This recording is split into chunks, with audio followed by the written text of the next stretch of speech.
आया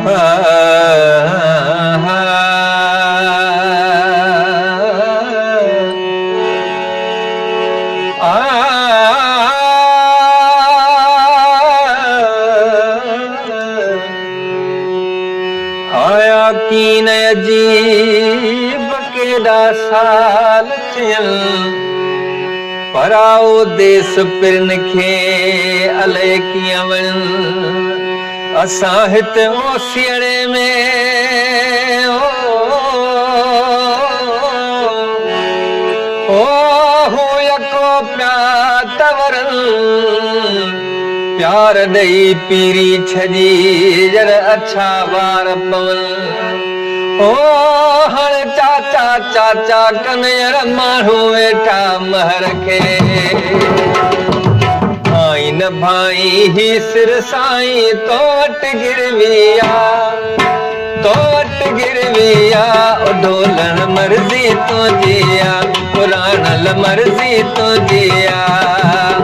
आई न भाई ही सिर साईं तो वटि गिरविया अला तो वटि गिरविया ओ ढोलण मर्ज़ी तुंहिंजी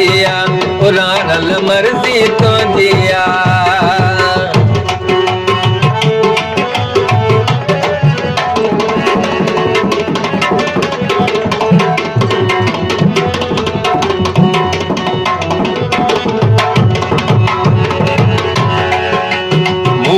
जेका मदी मरी ॾिनी मुतो खे लिखे पढ़े ॾिनी मुतो खे लिखे पढ़े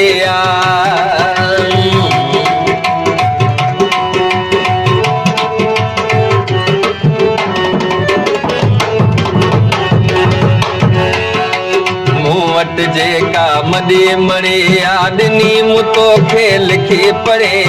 ॾिनी मुतो खे लिखे पढ़े खाई खपाई मुफ्त विराई खाई खपाई मुफ्त विराई हर शे तुंहिंजी अला हर शे तुंहिंजी ओ ढोलण मर्ज़ी तुंहिंजी ओ ढोलण तुंहिंजी मर्ज़ी भाई न भाई ही सिर साईं तो वटि गिरविया तो वटि गिरविया ओ ढोलण तुंहिंजी मर्ज़ी पुराणल तुंहिंजी मर्ज़ी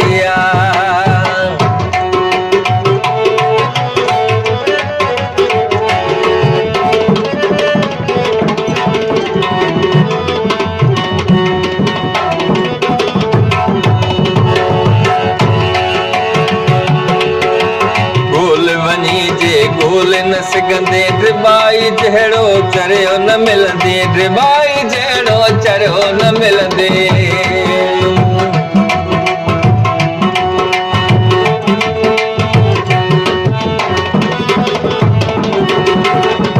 गोल वञी जे गोले सघंदे ड्रिबाई जहिड़ो चरियो न मिलंदे ड्रिबाई जहिड़ो चरियो न मिलंदे लोहतली का ॻाल्हि कई था लोहतली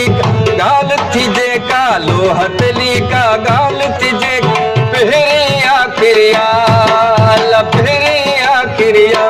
ढोलण मर्ज़ी तुंहिंजी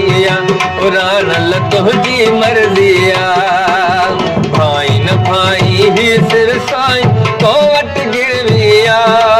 अला तो वटि गिरविया पुराणल तुंहिंजी मर्ज़ी ओ ढोलण तुंहिंजी मर्ज़ी